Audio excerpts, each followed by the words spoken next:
right, well, welcome everybody to the 7th year of the Beer and History Tour. Even though we're in the middle of the COVID-19 pandemic, we couldn't stop doing this. I have to share the history of downtown wherever I can, so I wanted to make sure I was part of it. I'm Belinda Croson.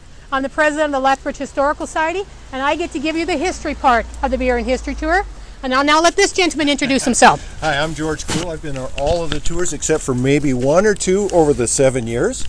And I used to be the downtown revitalization manager for the city, so this is just one way that I could contribute what I know about the redevelopment of downtown and be part of the overall process. So, and the third member of our crew, which you'll meet eventually, is Roy Pogorzelski. This was his brainchild way back then, and so it's great to have him back on the team this year.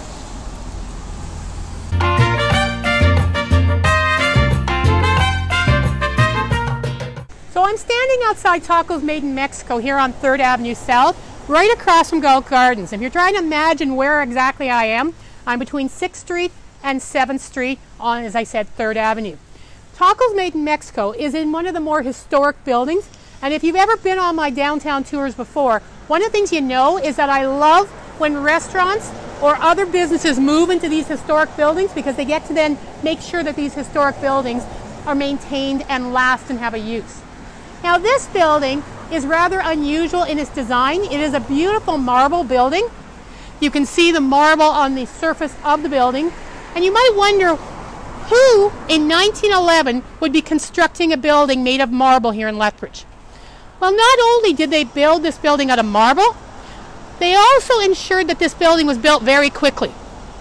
In October 1911, we actually have information that the superstructure of this building, so above the basement, was being constructed.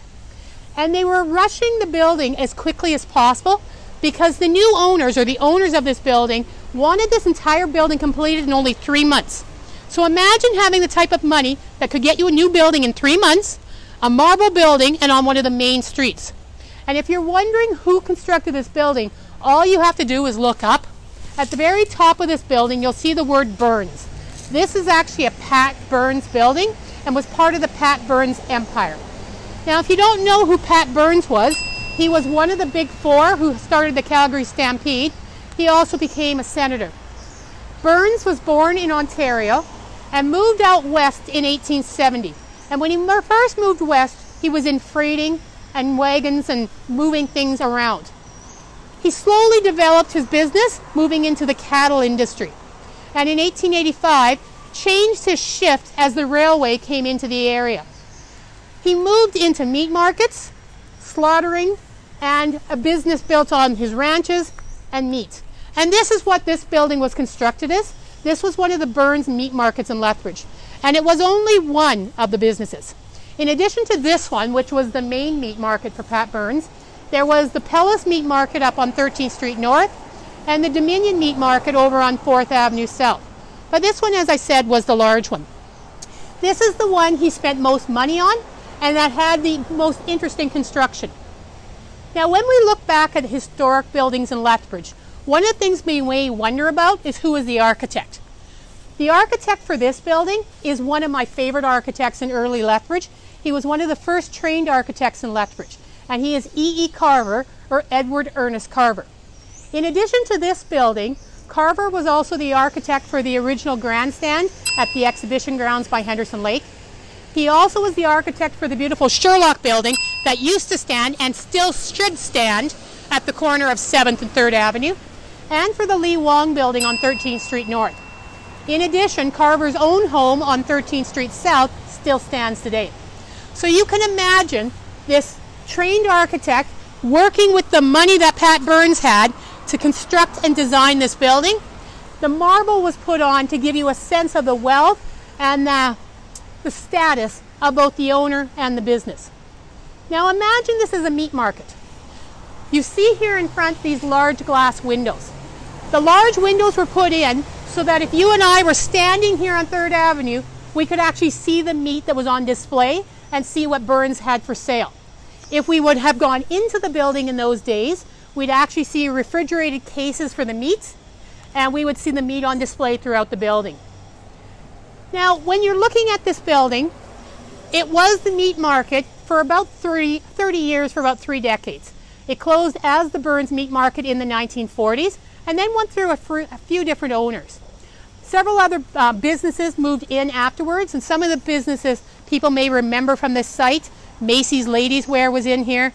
The Canadian Ballet School actually had its site in this building for a time. Dan's Repair was here. We had a realty shop and all kinds.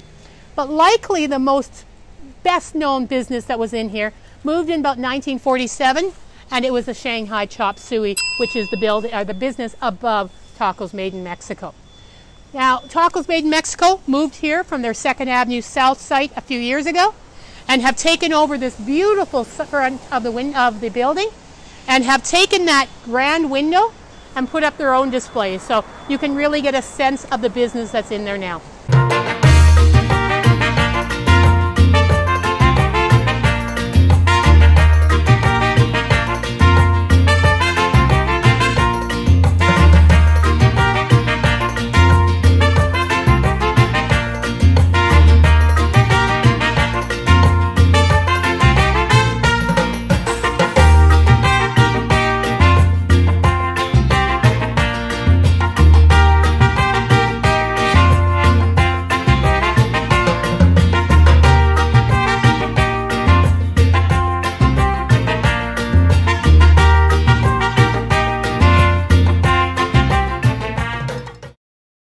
Most of the people is coming for pastor tacos, and all the tacos is very good. Yeah, we try to have a place more Mexican, and some of the things that is on the decorations we brought from Mexico. The first idea to have the place like very colorful is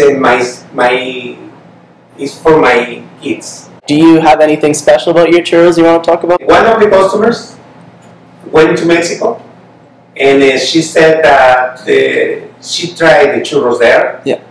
And she said that the churros here are better than the churros there. And you don't have to pay for the plane fare. Great. Yeah.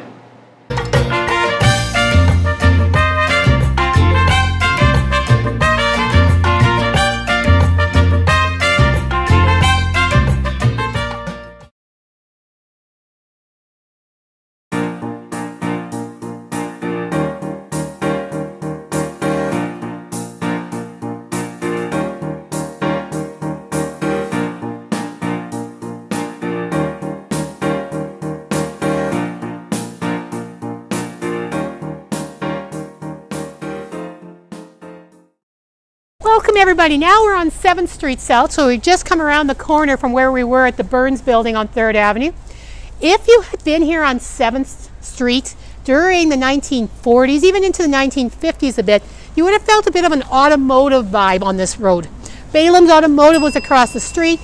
Where this building behind me is today used to be a tire store. There were a few automotive industry type buildings along here. Started to change in the 1950s and 1960s as we start to see downtown sort of spread out as a business community. This building behind me, which was called the Hoyt Building, was actually opened in January 1963. And if you think of that name Hoyt Building, it'll become very clear why it was called that. This building actually had 3 businesses in it when it was originally built, and it was built for those 3 businesses in mind. The architect was actually Norm Fuchs and Associates. And if you see the top here, you see the waves, you might think of the building over on 6th Street, which was the Safeway building. That building was redesigned to have those waves in the 1960s as well. And the architect that they hired locally was Norm Fuchs. And he must have loved the waves because he brought it 1 block over onto this building that he designed for 1963. When this building opened in 1963, the 3 businesses that were located here were Southern Stationers, Hoyt's Hardware, and Lil Darlin Clothes Store.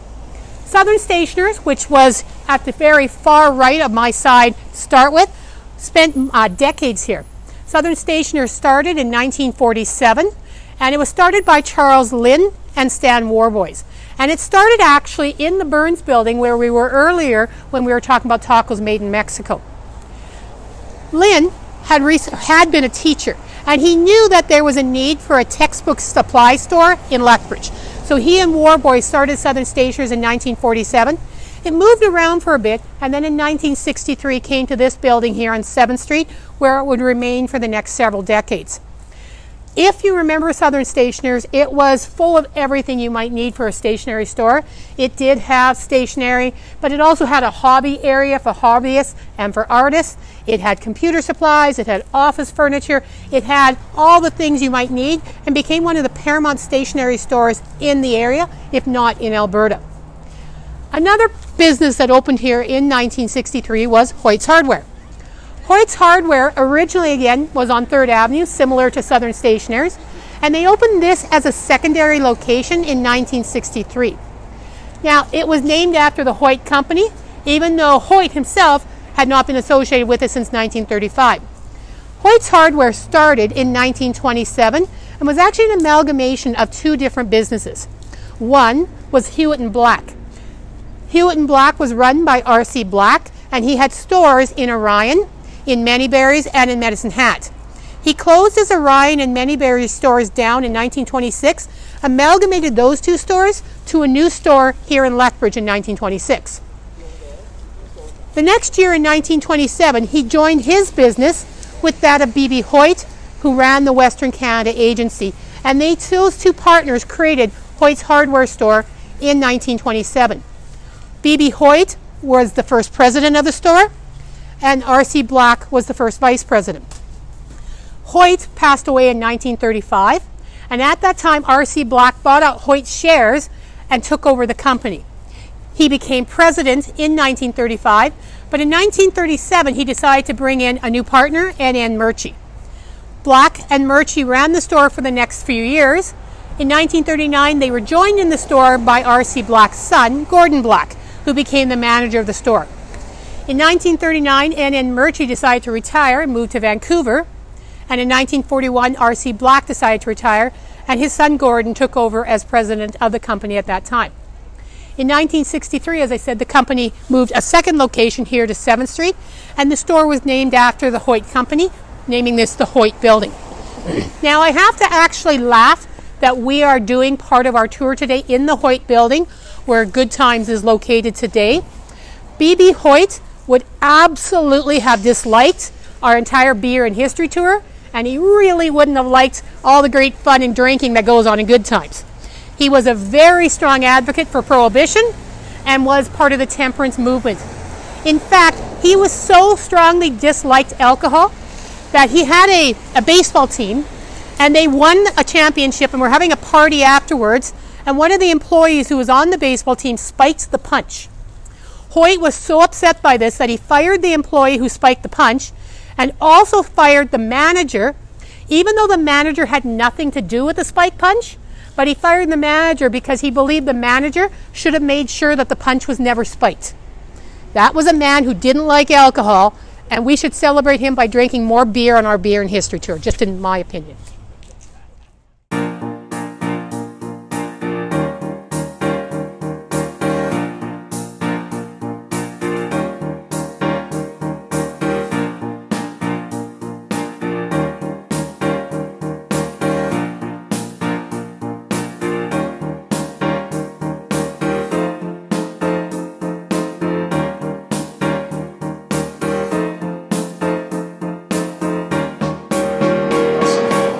All right, here we are. I'm Roy, this is George. We're here with John at Good Times. John's my brother. We're here at Good Times. From the same mother. We're here at Good Times, and we came down here today for the beer tour to talk about the beer that we're going to have. We're actually going to have some Fernie Brew. Good Times serves a lot of Fernie Brew. It's one of the brews we enjoy. It's our most popular of the tall can variety here at Good Times. Most popular, and so we have What the Huck, which is a Huckleberry Ale, and I think everyone who knows Fernie Brew, if you've ventured to Fernie Brew or you've been there, you've got a Fernie hat, you've done things Fernie-ish, you realize that this is probably one of the best beers in their lineup. And it's made from huckleberry. It's very fruity kind. It's got a nice fruity kind of taste to it. But I'm going to let George talk a bit more. We'll pour them, and George fill us in on what we're smelling. Okay. And what we taste in here. Okay. Let's have a little pour. With a beer like this one's probably just a tad warm. It's No, it's not really. It's maybe got shook up a little bit. It doesn't usually foam like this, but you know, again, each beer pours a little bit differently. As you pour this, you'll notice that color-wise, it's probably a little more on the reddish side, and that's a reflection of the berries that are in the beer. But again, it's crystal clear, got a small amount of head on it, but again, that's because of the you know, just the alcohol, but also because there's different ingredients in the beer. So let's give it a little sniff and see what it smells like. I drink it first. Yeah. So you do really pick up the aroma of the huckleberries. And when you get a fruit beer like this, or a beer that's infused with fruit flavoring, or you know, is actually using real huckleberries, it's a bit of a Belgian style as well. The Belgians are really big on using all sorts of different ingredients for beer, and they're probably the biggest producers of beers that have a fruit influence. So let's give it a taste. Yeah, let's do it. We should give it a little swirl first. Swirl it up. Well, the reason we give it a swirl is to get a little bit of oxygen in it so that it brings out the flavor a little bit more. And get that aroma coming out as well. Yeah, it really does. Yeah. Okay, let's give it a taste. It's very enriched. It's delicious. Oh, nice. It's delicious. He said it's pretty good right there. We're talking about a few different flavors with beer. Some are bitter, some are hoppy, some are sweet. This is in a kind of an interesting range. It's a little bit on the sour side. Yeah.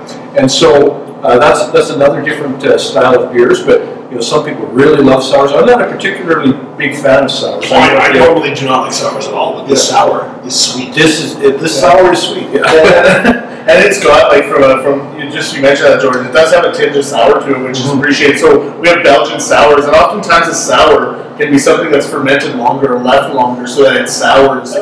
We have the sour in the Fernie brew, and I think that it really kind of like, that light sour really adds the essence of what the huck, and I think that's what people appreciate. I don't think they want to go too sour. Not many people want to go too sour. No, it's like a lot of beers that are on the extreme of the style. You know, it's an acquired taste. Yeah. This isn't an acquired taste. This is pretty medium of the road when it comes to the middle of the road when it comes to that kind of thing. Everyone who comes in and orders this, they'll love it. Yeah. And then it is a fan favorite here. It's the biggest selling Fernie product we have. Oh, hands down. So John, tell us a bit about Good Times and what's going on here. Like, how's everything going? Like, what's going down? Nothing's been going down since the COVID started. We shut down before we were ordered to shut down because we kind of seen the writing on the wall. I mean, it was like a day before. A couple days, yeah. Yeah, a couple days, and but we kind of realized like we're such a small club, and I mean if people are spreading germs, you know, being in a basement, it's nice and tight, probably not the most conducive environment for that. So we shut down before. We're going to shut down for 2 months, but we're opening on May 26th, which may or may not have passed. I don't know if people are going to see this. So yeah, Tuesday we're going to be rocking and rolling, and we're spreading it out. I mean, we have a cap of 120, and we're going to be with 30 people in here. So we're making it real spaced out. Like you're not going to be sitting anywhere close to anybody except for the people that you come with. We'll be safe. Nice. I got a mask off a Wish. Nice, Wish. Hoping it rhymes. It's a cool mask. I got like the other masks just in case, but again, this one's like a scorpion Mortal Kombat type of mask. It's pretty cool. So John, let me ask you a question. A lot of people might not actually know about Good Times, so this is an opportunity to say, how did you come into existence? What prompted you and Roy and some of your partners to engage in a comedy club in a basement in a commercial building in downtown Lethbridge? I was doing stand-up comedy, and I'm basically doing it twice a month here. I was running my own show at Nails and Tails. Telegraph Tap House. Yeah, that one ended in a bang. It's just a story for another time, and I don't do it there. Anyway, we were also doing comedy at the House, so it was like twice a month. And I seen that there was a crowd for it, there's people for it, and there was no weekend show, there's nothing going on. AJ's is running Yucks once a month. And Yucks is kind of like a prestigious crowd, there's a lot of comics that aren't at Yucks. So I was like, well, I'm just going to open my own club. Go at it. And then I had to convince some people to invest. Luckily, we found a basement. Yeah. Because basements aren't as expensive. Well, it's kind of conducive to the art form. It is. Right? It worked. It was better that way. Yeah. It was all around just like super awesome that we found this place. And then we painted the walls and realized we sucked at painting, so we hired a painter. And then we were trying to build the stage and realized we sucked at that, so we hired a carpenter. And then we ran out of money, and then we just opened as is. Yeah, terrible sense of everything. I was playing my playlist off my iPod. And how long have you been open? We opened January 2019. You know, like we were actually, the people were coming out for comedy. They were getting a noble comedy. We were really excited, and then unfortunately, like many businesses, we had to struggle through this very tumultuous period, and still are struggling through this period. We actually did this thing, which is great. It's not our invention, but it's kind of unique to Lethbridge, where we do roast battles once a month, and those have become like our staple shows. People just love the roast battles. So you find an individual who's got some stature in the community, and that's been it's a roast stuff. So we do those too. They were Comedy Central roast. Yeah, the roast battles is local comics who go on stage and they're on stage together, and then the one guy is like the one guy, he said to me, wore a Hawaiian shirt, he's like, you're probably wondering why I'm wearing this. Well, this is what I wear when I'm going to roast a pig. Yeah, and then I had no clue after that. I was like, yeah, well, your mama. So he beat me, right? Naturally, he was funny in that moment in time.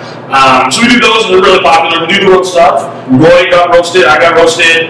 We're hoping one day maybe you or your son get roasted. That could be fun. We're waiting for the roast of George Cool. Roast of George Cool. My skin's not thick enough for that. I love that comment. So your challenges then have been, getting known, providing something different on the entertainment scene, and what else? Starting with little to no capital. When we first opened, we were selling cereal and pizza puffs. And now we're proud to say we moved past that. We still have the pizza puffs. The pizza puffs is a unique item, so people like ordering pizza puffs. But we have chicken fingers now, and we have chicken nuggets, and popcorn chicken, and lots of sticks. Basically, we bought a convection oven and anything we can find at Costco that we can put in that convection oven. We now have to Well, the best part is, and this is funny, we were talking as a joke to put a pizza pop into the kit for the Downtown History Beer Tour, so you could heat that pizza pop while you're drinking with us. We were all going to bring up pizza pops, but we didn't get there. I haven't been to Costco to buy a pizza pop. There's no pizza pops left. When we were shutting down and we knew that the COVID was coming, we raided the freezer. We were like, well, this might be sitting here. Why should they go to waste? Exactly. They'll never go to waste. Pizza pops are desperate on food. I did not want to serve somebody like some frostbitten pizza pops. Those ones where it's like super hard on the bottom, and it's just like when you can't even cut into that part of the pizza pop, and then like scoop out the top. We served a few of those. Not anymore. Never again. Just your friends, right? No, regular customers. We were thinking of having a pizza pop wall that every time you order a pizza pop, you go on the wall, And the location. I know partly it was because of availability and maybe cost and things like that. Was there a reason you chose downtown as opposed to another part of the city? Yeah, I just always kind of like being involved, and I feel like the downtown is the heart of any city. It's the core, so we should constantly be working at making it better. Not to say it's not good, but everything can be better. And Sure. That's why I ran for the BRZ board. I didn't get on this time, but I'll get on again. There's been more opportunities, so I want to get on there and make a change, do as much as I can, and I envision Good Times being established establishment. Yes, that was nice. Yeah. Established establishment in the downtown for many years to come. Awesome. Well, thank you, John, for taking the time. Roy. For taking the time to let us into Good Times and give us a sneak peek before the reopening. Anyway, so thanks again, John. This Cheers. Fun. Cheers, guys. Cheers to Fernie Brew and What the Huck.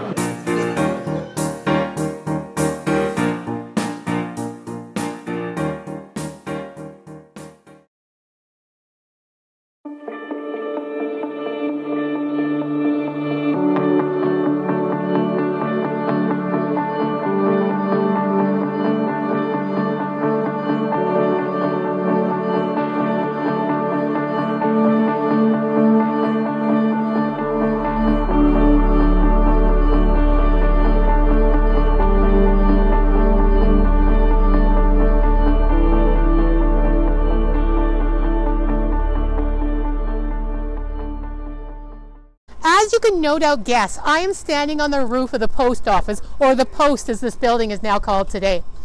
This building is about 107, 106 years old. In 1912, Lethbridge finally got information that we were going to be given a post office from the federal government, or more particularly, a new federal building. This building we fought for about 2 years. And the difficulty was we had a Conservative member of Parliament, and it was a Liberal government at the time, so we really did have to fight to get it. But in 1912 it was announced. Over 1912 and 1913 the building was constructed, and the post office moved in November of 1914 and has been here to this day. Now when you read historic records, you'll read a lot about the beautiful clock that is behind me, which is the tallest part of this building. When you read records, you'll usually be told that the clock was put in about 1916. That's not actually accurate. In 1915, all the material arrived for the clock, but the glass that had been shipped from England was actually broken. So they had to send back to England to get the glass sent back, and thicker glass was brought back. But when they got everything in 1915, they decided, even without the glass, that they would put the hands up and get the clock started. Not the smartest thing they did, because in 1915, one of the hour hands on the north side of the building fell off and almost killed somebody on 4th Avenue South. So they took the clock back apart and waited for the glass to be brought back, or new glass to be brought from England in 1916. There are a lot of great stories about the clock.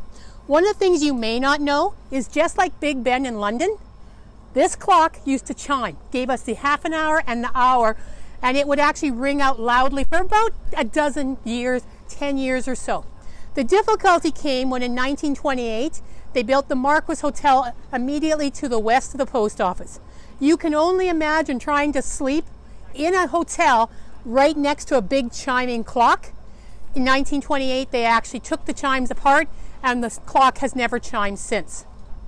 It used to be the responsibility of the caretaker of this building to actually be the one who would wind this clock. Every 48, 60 hours, the caretaker would have to go with a mechanical winder and make sure the clock worked.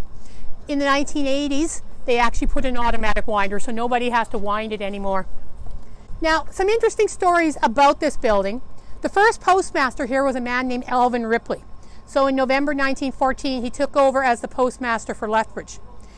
He unfortunately didn't have that job very long. He shortly after he became postmaster enlisted in the military and was killed in action in 1916. His wife, Elizabeth, was left a widow with 3 young children, and actually had to go to the city and ask for help with taxes, trying to support her children. Elizabeth, with many other women, actually became a nurse during the influenza epidemic and died, unfortunately, nursing others during the influenza epidemic. So by late 1918, all 3 of the children had been left as orphans. This beautiful clock was actually part of a court case. Somebody had a beer parlor here in Lethbridge, and in those days the beer parlors used to close at 10 o'clock. This beer parlor was thought to have broken the law by being open after 10. And they actually talked to Lewis Lee, the caretaker here of the post office, and asked him what time the clock here had given, what was the accurate time when the beer parlor had finally closed. The judge actually thought that this clock was probably wrong, and so they never charged the beer parlor.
Well, welcome everybody. It's me, Roy, here with George. We're in the clock tower, at the very top of the clock tower, and we're here to sample some beer from 88 Brewing out of Calgary. And they're a brewery that actually named themselves out of the year 1988 because I guess 1988 was great for a year. I don't know how you come up with that, but maybe it was like an awesome year for the owners. Olympics. It was the Olympics. Oh, that's why George is here. So we've got a Hazy IPA from 88 Brewing that we're drinking at the top here. George, you want to tell a bit about what is in an IPA? Well, an IPA is generally considered a very hoppy beer, so it's not everyone's cup of tea, so to speak. So this one, though, there's something called international bittering units, and the higher the number of bittering units, like say an 80, that's a really, really strong, really deep flavored hoppy beer. And if you go down to say a 40, that might be something that is a little more palatable to people who aren't really used to IPAs. And if you go down to something that people might be familiar with, one of the ones from, what's the one from Nova Scotia? Oh yeah, They call it an IPA. I can't remember what it is. It's not one that I drink, but it's only about a 20. And so if that's what your idea of an IPA is, then you'll be really, really surprised when you take on something that's 60 or 80 international bitter. Well, and like you said earlier, IPAs are a bit of a fickle new craft beer. Like it's kind of Alexander Keys. Oh, okay, we all knew that. So as we have our IPA here, it goes along through, like, it can be really, really bitter and hoppy to kind of just smooth and easy. Yeah. And we already had a chance to sample this on the rooftop. Yes. And it's actually quite a very tame IPA. I think anyone can drink it. I think it's got some pretty good IPA. We'll have to check how many IBUs are in this, but the thing that makes this one really unique is the fruit that's in it. Yeah, yeah, and I would recommend this because it's very fruity. It's got a nice citrus, kind of pineapple kind of taste to it. It really goes down smooth. You could drink this on a hot day. And to answer your question, with 44 international bitter units. Okay, so that's mid-range. Mid-range, so that's not too bad. So if you go to a 20, you'd probably be able to handle that like nobody's business. And that would be like the Alexander Keats. That's right. Where you just put and there's nothing wrong with that. It's just, sometimes you want to go beyond that. Yeah, so. I think in the new craft beer, like we had a Deauville, or we will have a Deauville coming up, which is from Belgium. And I think when you go from like European beers to new age craft beer in North America, it's really a unique difference in flavor because everyone now is big on like IPAs and like really hoppy beers, and everybody's looking for something that's going to really catch on, or that's really, really different. That's the other thing. So some of the other features of this, if you look at it, you can see it's quite cloudy. Yeah, very so that cloudy. means there's a fair bit of sediment in it, which is a good sign. For people who really appreciate beer. That means that all the ingredients are in the beer, and it's a nice sort of mellow gold kind of color, nice frothy head on it. And if you actually get a bit of a swirl, you can see the foam that's left on the glass is called lace. And the more lace there is, the better the foam is, and it helps keep the flavor in the beer more. And it also means that these glasses are clean. They're clean glasses. So if you have clean glasses at home and you're drinking out of a clean glass, if you have that, you know that your glass is actually clean. Yeah, very clean. So that's great. So cheers to you at home, and I just want to thank Kendall for bringing us up here and walking us around this amazing building. It's exciting to see the amazing things that are going to be happening in this building, and I think if you ever want to come view it or see it down the road in the future, it might be something worthwhile doing. I'm having a blast up here in the clock tower. And George hit himself on one of the beams. I just had to say that. Cheers. Revitalization takes dollars, it takes investments, and it takes activity. So I think one of the big things that we looked at is you need to have something that sparks that movement or that change. And what better way to do that than a building where you would have interest and have people watching it that maybe aren't typically familiar with downtown or don't come to downtown often. So we looked at this project as a way to build a vibrant new hub in downtown and have people that don't normally come to downtown or don't pay attention still care about it and still come to see it. And we're investing a significant amount of money, right? So it's a spark of interest, it's a spark of investment, and then it's a spark of collaboration, right? How do we bring people together, and then how do we take that to the next level? So I think this is a pretty good next chapter for downtown. Great.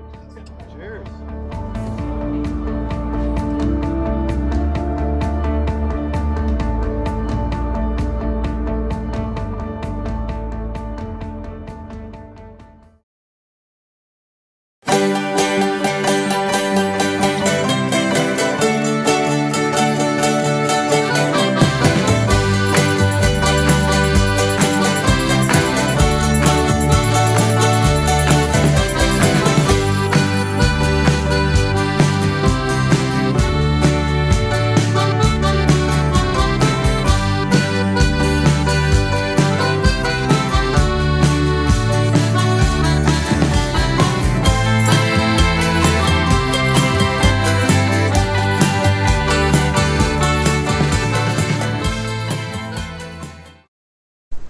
now we're on 6th Street South and we're standing outside the Telegraph Tap House.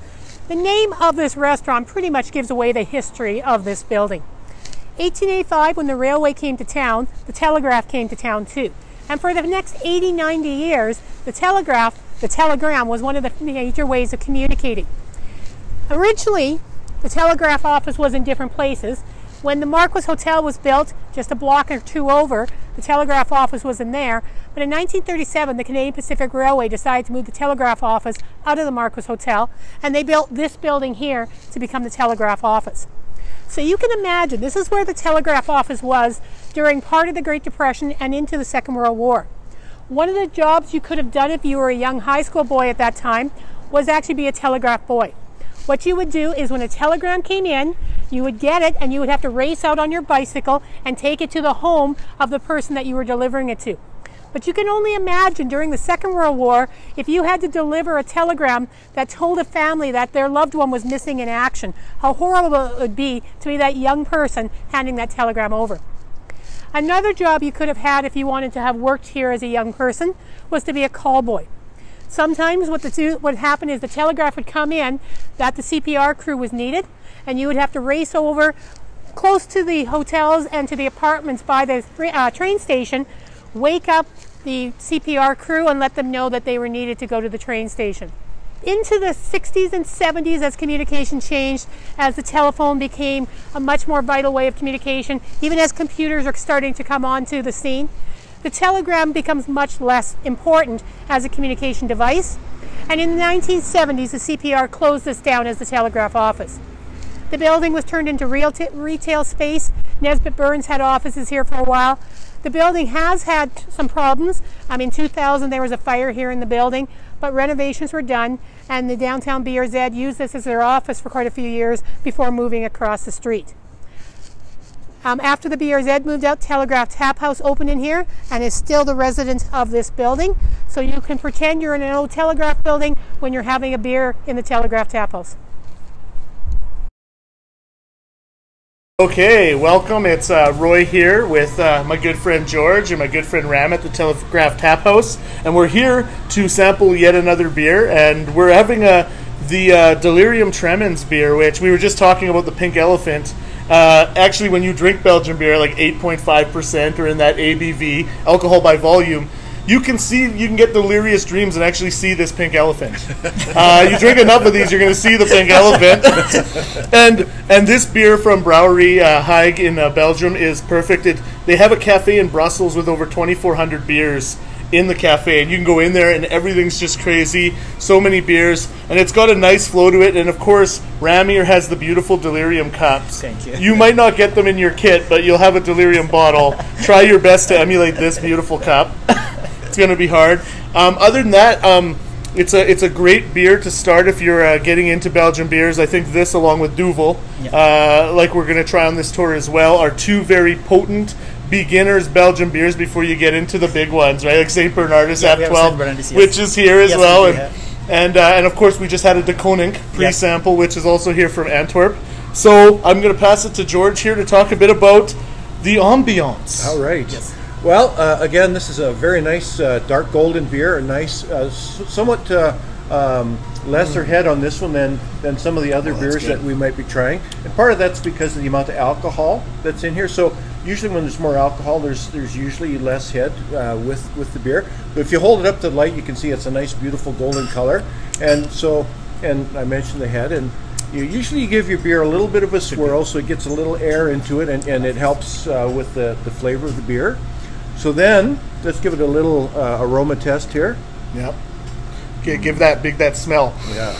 Oh, yeah. What are you smelling, floral, like it's kind of a little bit floral as well, right? It has some sort of these things, but the round test of the Belgian beer is what I really love about that, because it's not flat in your tongue. When you drink it, you feel rounded around, and then it's just a unique test. Very very full body. It's got the fullest body.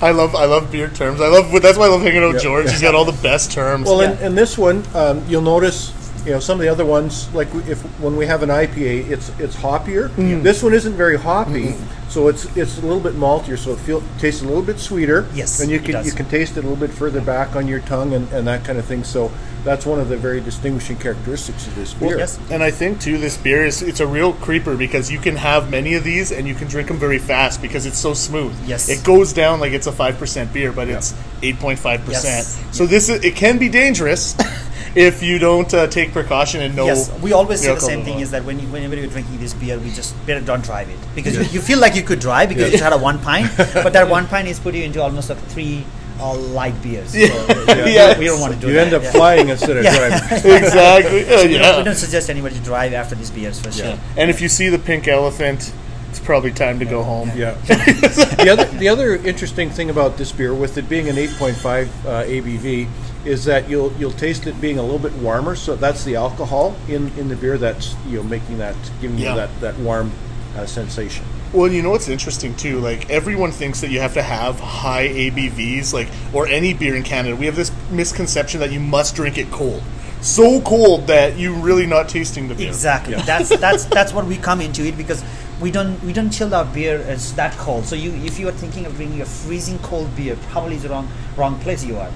No, really, it's true. Technically, it's true. Yeah. What we do serve the beer is we want to enhance your flavor. You want to enhance your experience. That's why we have set our all the coolers at 4 degree and above. So some of the summer times, I am pretty sure that my beers are served in 7 degree temperatures. Yeah. Whereas in other restaurants, other places, sometimes you go like a North American beer, they're practically frozen. They call Sub-Zero.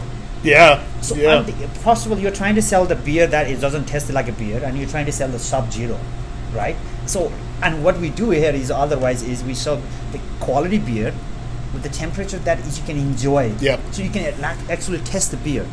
So it's worth spending money, Absolutely. Like at least you feel like you're drinking. When you're getting your money's worth, right? Like you have here also a St. Bernard Sap 12. Yes, we do. We're not sampling that because that would blow our minds. But St. Bernard Sap 12 is made from some of the best water in the world by monks. It's actually a replica of the best beer in the world, West Flateren. Wow. Which you have here. Yes, we do. And it's got that dark raisin kind of fig taste. It's beautiful, but it's served not cold. Like it's served directly at room temperature because you want to taste the raisin, you want to taste the fig in it. You want to enjoy it. Yes. Yeah. And when it's too cold, then you hide the flavors, right? You can get them this way. And sometimes we would like customers, if it's really cold beer, hold it. Yeah, hold it in your on a bigger goblet. You warm it up a little bit, and then the flavor starts to emerge. Yeah. So and then again, please drink a beer in a glass. Do not drink from the bottle. That's the one thing. Even if you're the cheapest beer in the town, you're buying it. Doesn't matter what beer you're drinking it, but drink in the glass. Just enjoy, because that makes the whole difference. Yeah. But drinking a bottle, it's okay. It's a different, but you are not enjoying the beer. You're just drinking. And I agree with you, Ram. Every cup in Belgium is made specifically for that beer. Look at here. Yeah. We can fill the elephant here. Yeah. And it's a trunk of the elephant. That's beautiful. This is so cool. It's like the elephant's trunk. Yeah. So everything has got thought in a process to do the things. So if there are glasses served with your beer, just be polite and take with these glasses together and drink it. Because I have seen many people come here. Oh, I have a bottle and I'm serving a Deauville in bottle. I mean, it's your choice. Definitely your choice. But why would somebody spend time engineering to design the glass and things like that? Because it goes very well with that, and I would suggest to do that too when you enhance the beer pair. Well, the other thing, there's a Belgian beer etiquette as well, and part of it starts right at the base with the right kind of drip mat, or whatever you call that thing. And sometimes there's a little tiny paper doily on your glass, and it's got to be poured properly. In this case, Ram has it on tap, which is probably the best way to have it. But there's the glass and bottle, everything is coordinated. It's all part of the marketing, but it's all part of the creating the brand identification for the beer, so that maybe you don't have anything to talk about except maybe the beer label, but I can hardly imagine that. Well, when you go to a country when Stella Artois is your bottom beer, do you know what I mean? When you go to a country, that's where the starting line is, and you go you do in pincha alstublief, you give a pincha sign, 1, take 5, and then they just line them up, swipe off the head, throw the beers down. When that happens, you've hit beer heaven. Yes. You know what I mean? It's great. And so, Ram, tell us a bit about, especially now we're in unique times, we're doing a virtual beer tour. We've never really done this. Tell us a bit about how your business is adapting and what people can expect when they come into the Telegraph Tap House. Thanks, and thanks for we have done quite a few beer tours in the past and things like that. It is great. It's never the same doing a virtual versus the what we used to have it serving a little different appetite, and then having a beer has gone for a while. What we have done now is we have segregated the table, so there is a proper social distancing. Unless they are coming from the same family, then we let them to sit together, just like us. And we're part of the same family. Yeah, we are part of the family. We have made yesterday, so we made today, so that's okay. But usually we do keep the social distance. We have got to sanitize, clean everything else. The last time when we were closed for 2 months, our staff, they came and they thoroughly clean every single thing you can see here today. That's awesome. Everything else, that there's nothing we left there, right? So I think we are safe. From internally, we have kept the distance. We have put the mask on place so that the kitchen is spotlessly clean. So cleanliness is not a problem right now. It's just bringing them things. It's okay to go to restaurants. It is okay to go bar and have a pint. Yeah. Is it okay or not? I personally think, is it okay? It is okay. Of course, if you don't drink too much, it's okay. Always okay. but again, we come and drink, enjoy the quality beer. That's what we always suggesting. So what we do is we source and pick the suppliers personally. We try. We have got friends here, good friends. We try all the time because every time when you have a new beer, I ask the customers, hey, what do you think about the beer? And once they say, hey, Ram, this is a good beer, then we put it in our tap. So anytime when you come in our bar and you see the beer, that's not a randomly picked beer.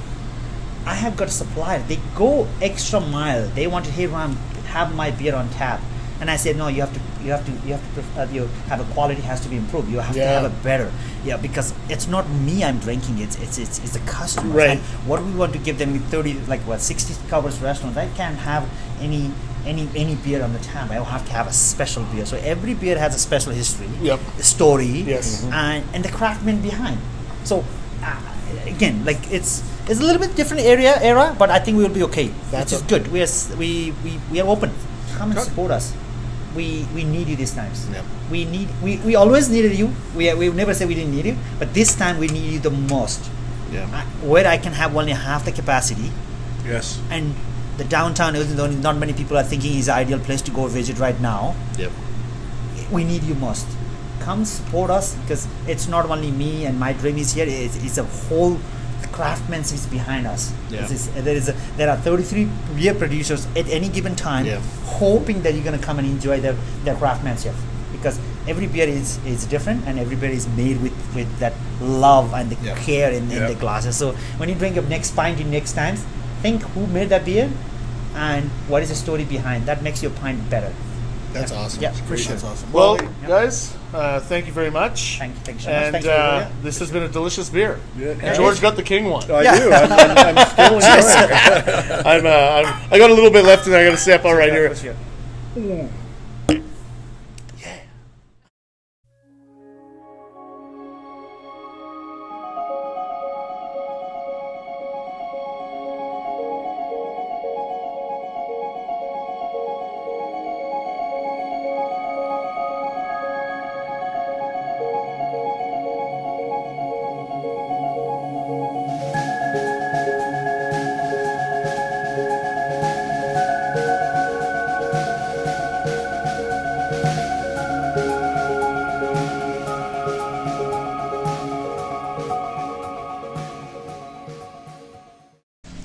So we're standing here on 5th Street South. Now what you may not know is 5th Street South was actually Lethbridge's original downtown main street.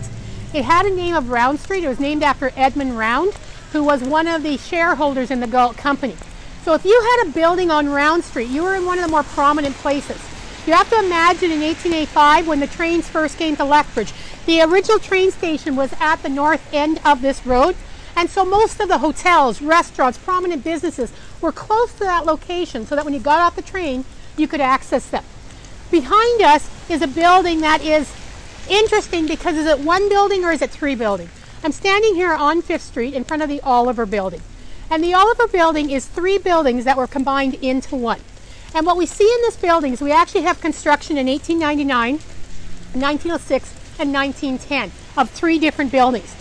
Then in 1919, what they did is they did some reconstruction on the building, and they took all 3 buildings and put one facade over the front of it, and that's the facade that we see to this day. So the facade is 101 years old. Now you might notice on that building the Oliver name. Now I have a bit of fun with that name. It is Oliver, but if you look at it, the O and the L are kind of separated. So I always like to call it the Oliver Building because it really does look like, you know, they're trying to tell us something. But Oliver, for whom it was named, was not Irish. It actually is Oliver. And it was named after William Oliver. William Oliver was an alderman in Lethbridge and also one of our mayors. He came west from Ontario, and he chose Lethbridge because he loved the fact that even though it was cold here, we had really good coal supplies. And he said when you could sit in your shack and be really warm all winter because you had a good coal stove and a good coal fire going, this was a place he wanted to stay. Oliver actually was a builder and would have been a part of building the building that is now the Oliver Building, but also helped to build the Oddfellows Building, which is further down the street. He helped build some of the mine houses in the beginning and various other buildings that were in Lethbridge and still are in Lethbridge to this day. Now, as I said, the Oliver Building was originally 3 different buildings. The first building, the 1899 building, was known as Oliver's Hall. And if you had visited Oliver's Hall, it was more for theatrical purposes in the old days. The first movie ever played here in Lethbridge was played in Oliver's Hall, what is now the Oliver Building, in 1901. But if you liked vaudeville productions, if you liked live theater, this is where you would have come. But what happened is other theaters were built, the Oliver became less about theater and more about business, and it turned into a business block with businesses downstairs and offices upstairs. It also, though, served as our opera house for a short time. Now, that building has had many different uses over the times. If you look at old historic pictures, one of the names you'll see is the White Lunch Restaurant.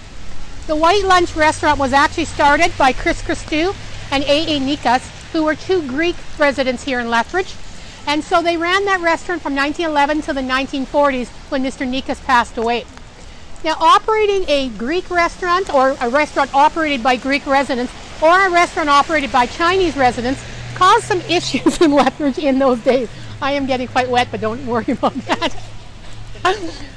One of the things we know is that there was this whole panic about white slavery. It didn't happen, but there was a panic about it. And if ever a white woman worked as a waitress in a restaurant owned by Greek residents or Chinese residents, there was concern. And we even know in 1918, the Lethbridge's Women's Council went to the police in 1918 and asked them to check up on the Greek and Chinese restaurants to make sure that the women working there were safe. So it didn't matter if you ran a Chinese restaurant or a Greek restaurant, you probably faced discrimination in Lethbridge, even though you were on one of these prominent buildings and on a prominent street downtown. Another business that was associated with this building for a very long time was Stokes Pharmacy. The drugstore was in there as well. And there you used to be able to see, and you can see on the side, still a ghost sign for that business. The Golden Pagoda was in here. All sorts of buildings were in that, all sorts of businesses were in that building. Now, as we stand here on 5th Street, I just want to quickly give you a bit of fun beer stories before we talk more about another building in our next segment. Sure. All right, I give up eventually. Even I can be taught things. Lethbridge has a long beer history. The first breweries ever built in Lethbridge were actually down in the River Valley, starting in the 1880s. You could get beer from those breweries in 10 days. It wasn't pasteurized, it wasn't sediment free, but it was beer. And considering the first 2 people who died in this settlement died from typhoid from water, you were probably much better and safe for drinking the beer. The other thing you should know about Lethbridge is we love our alcohol. In 1916, the entire province of Alberta voted whether or not to bring in prohibition. Lethbridge was the only city who said, we want to keep our alcohol. We lost the vote. We had to give it up. Well, we were legally supposed to give it up. We just went into bootlegging. And when we go back to this building, the White Lunch Restaurant with Mr. Nikas, one of the things we note in his obituary is he admitted to being a partner of a man named Rogers. And he actually commented on how he had worked with Rogers in various endeavors, including a drilling company. I have to do a little more investigation because anybody who's been on one of my tours know that Rogers was one of our biggest bootleggers. So I would love to find out if Rogers and bootlegging went with this business as well. So something to discover another time.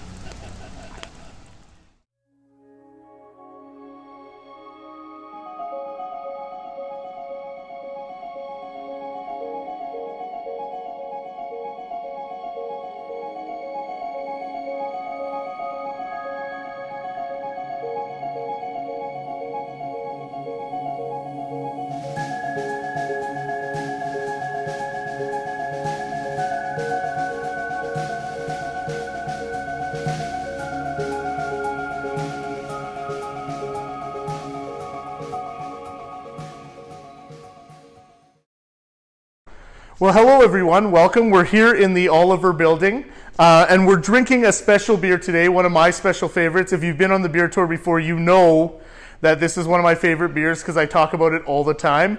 It's called Deauville, and it's from Belgium. It's from Antwerp, Belgium. Originated in 1871, and we got this beer from the Telegraph Tap House, so Ram was kind enough to provide some Deauvilles. Too many Deauvilles, so 5 Deauvilles is not the kind of Deauvilles you want to drink on your own. It is a very high-powered alcohol by volume. It's a very refreshing, crisp Belgian strong ale, but at the same time it has a unique history. So Deauville itself means devil in Flemish, and a long time ago when someone was drinking it, they said, "Oh, een echte duivel," and that means a real devil, because the beer itself has kind of this potent kick.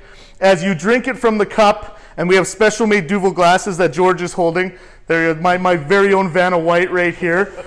We have a very special cup that the Deauville flows out of. And so even though you're going to get a big head on the pour because it's highly carbonated, you won't normally get Deauville poured from a tap. You will actually pour it from the bottle into the cup. And as it's poured into the cup, you'll get a large head, but the cup actually allows you to drink through the Deauville. So if you're drinking a Deauville, you must have a Deauville glass. And I'm sorry to say this, if you're drinking with me, that's going to get really annoying because I say that to all my friends. I'm like, where's the Deauville glass? Can't drink it from the bottle. I'm going to have to say that. When I lived in Belgium, this was one of my favorite beers. I actually, a long time ago, was going to get married in Antwerp, Belgium on the Schelde River. I didn't, yada, yada, yada. I'm still in Lethbridge. They ran out of beer. And here I am, and we have one of my favorite beers that all my friends in Belgium used to test my mettle against. If you're a beer drinker or fancy yourself a fermented barley enthusiast, this will be one of the beers that you will definitely have to try and test out. It's about 8.5%. George is going to hold the cup while I pour. And when you pour it into the cup, you want to add a nice twist to it. So it's going to twist because you want to create some fermentation into it. And so on the pour on the cup, you're going to get a very spinny whirlwind at the bottom. And that's going to keep the body of it very carbonated while you drink it. And the head itself is going to keep the flavor into the beer. So even if you have a lot of head, like us, you can see the head dissipating. This was kind of a bad co-pour. But we did the best we could with co. And, but as we're pouring it, you can see the movement of the beer here. And what's going to happen is when you drink out of the glass, the tulip of the glass is actually going to bring the beer up to here without having to actually spill the head of the beer. So you can maintain the head throughout the entire beer. In fact, friends in Belgium told me that you should drink the beer before the head is gone. That means that you're a true Belgian beer drinker. And I'll quote my friend Christoph Grensen on that if he ever watches this. So this is kind of how it would be drunk. George, should we pour you one? Yeah, let's do that. All right. We'll try and get it better this time. It's better when I always drink with a friend. Temperature is a factor in this too. It is. Actually, Deauville itself, so we're at room temperature about now with the Deauville. And to be honest with you, Deauville can be drank at room temperature. It's actually not too bad when you drink it at room temperature. You want the carbonation in it. You can re-pour it and all those things. But it's actually good at room temperature. If you want it cold, if you're like, I can't really drink beer because I need it cold, I don't want to taste it. But at room temperature, Belgian beers are perfect to be drank at room temperature. Let's give it a try, George. See what we think. We should talk about the color though, Roy. Oh yes, yeah, please. This is where George comes in. He's the color man.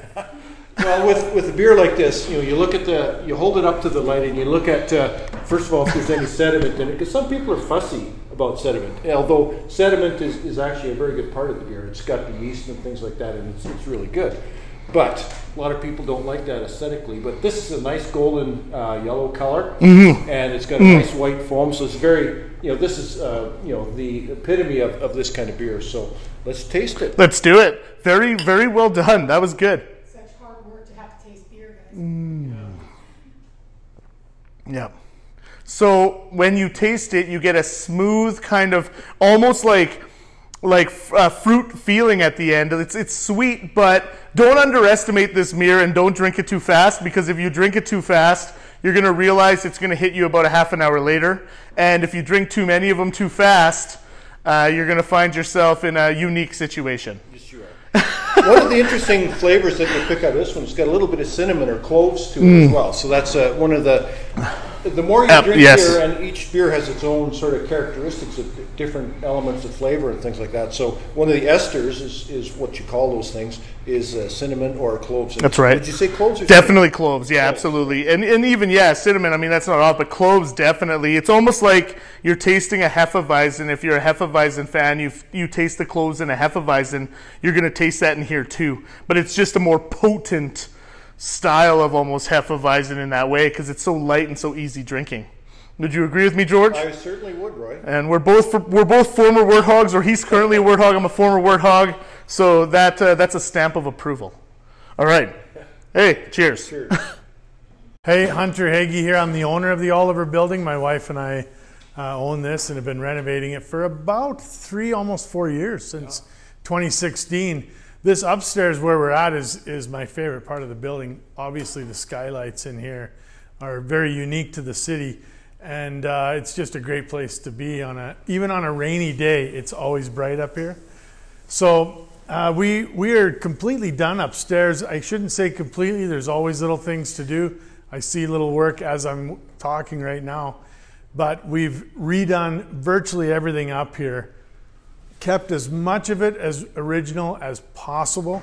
The doors were something we were just talking about. You can probably see this door back here.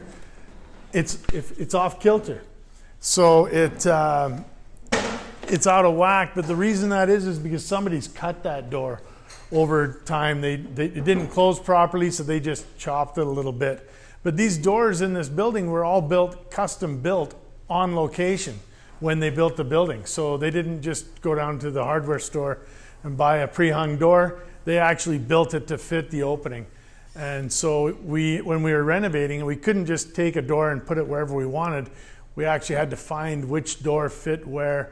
And luckily we were able to save most of the doors in the upstairs and go original with them. The walls too, we've left that original. The windows up here make it really nice for all the tenants up here. We have a variety of tenants in here, a lot of professionals up here. It's a really nice place to be, like I said, even on a rainy day. On a sunny day, it is just vibrant up here with all the sunshine. I don't know what else you guys want me to talk about, but... What about the process? What did you have to go through to do the redevelopment? Yeah. Well, you know, like doing a building like this building's over 100 years old, so the part of the building, you have to kind of gut a lot of it and get it down to the bones of the building, because they didn't build things, they didn't even have code when they built the building. Yeah. They just built it as best they could. And so you have to get down to the bones and then work on that and restructure it. So I guess the cleanup, this building was in disrepair. So first there was cleanup, then getting down to the bones and rebuilding some of the stuff right through to the basement, some of the beams going all the way up to the second floor.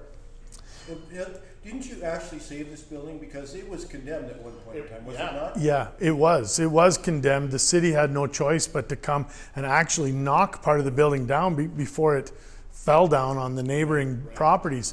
And so, yeah, it was overrun with pigeons, and it had been vandalized, and it was in very, very bad shape when we got the building. The difficulty you have is that this is actually 3 buildings, each built slightly differently, each with a different foundation that was lumped together. So you found some unique things between the 3 buildings, too. Oh, for sure, like especially in the basement. We found numerous stairwells that went to nowhere, you know, and then there was old coal chutes, and yeah, some of it had actually been covered up by different pores they've added on to the building, and yeah, it's really unique. When people renovate over 100 years, they don't usually rip it down to the bones. They just kind of add on to it, especially a building like this. Like a new building, you would never get these wide hallways because that's commercial space that you want to lease out per square foot. That's not the point in this building. I don't lease it out per square foot. We lease out each space just individually because that's not the point of being here. A lot of this is just the feel of it up here, what you get. And so it's kind of a different frame of mind. And the people up here enjoy it. It's really good. So what prompted you to take this project on? Because as you said, it's taken a number of years. You've gone through a lot of steps. You know, I'm sure 1 or 2 sleepless nights as you've gone through this, as you've encountered problems. But what was your driving force? Well, first off, I was a tenant. I worked for my father-in-law, and we were a tenant in this building. That has been, it's been 30 years. I shouldn't even say that. It makes me old. It's been 30 years, but we were a tenant in here, and so I grew a love for the building at that time, just because it was so unique. And there were tenants up here at that time, a lot of artists and different people up here. Actually, there was an eye doctor. Dr. Bassett was right where the yoga studio is. And over the years, our business moved, and I moved across the street from here, and I watched this building slowly decay. And in our downtown, it was an eyesore because it had been boarded up, and it was really a black eye. And if you go back in time, this would have been one of the highlights of our city. This is right in the absolute center of Lethbridge, and it is a beautiful, beautiful building. And for it to be a black eye is kind of shameful. And then it was going to get knocked down. George, you probably know all that. It was going to get knocked down, and that kind of tore at my heart a little bit too. And so a friend of mine and I, we decided, let's talk to the city, and we tried to work a deal out to buy the building from the original owner. That didn't work out, but we did work a deal with the city. And I'm very glad we did, because here we are today. This would have been a parking lot, which I guess we need parking, but we need 100-year-old buildings. They just don't make them anymore, you know? We wouldn't have history and beer tours without 100-year-old buildings. It would be really hard, You know what I think would be appropriate if we gave Hunter a toast. What do you think, Roy? Of course, I would think that's very appropriate. Toast to Hunter and the Oliver Building. And the Oliver Building. Thanks, guys. And we were here 3 years ago. I came for the beer tour came to the Oliver Building. It was just downstairs, newly renovated. We're upstairs now. This is phenomenal. I'm seriously blown away by the amazing work you've done. Oh, great, thank you. Because this is from 3 years later. This is unbelievable, and the businesses here are incredible. So what I tell you, I really appreciate your kind words. The tenants up here, it's almost like a large family. That sounds corny, I think, but they all get along really well, and we have a really good social thing going on here, where it's just cool. It's a cool place. It's its own little neighborhood. It is. So thank you so much. This is awesome. Great. Thanks for coming to our neighborhood. And remember, Hunter, none of us are old as historic buildings. That's true. You got that right. I'm not 100 yet. No, that's awesome.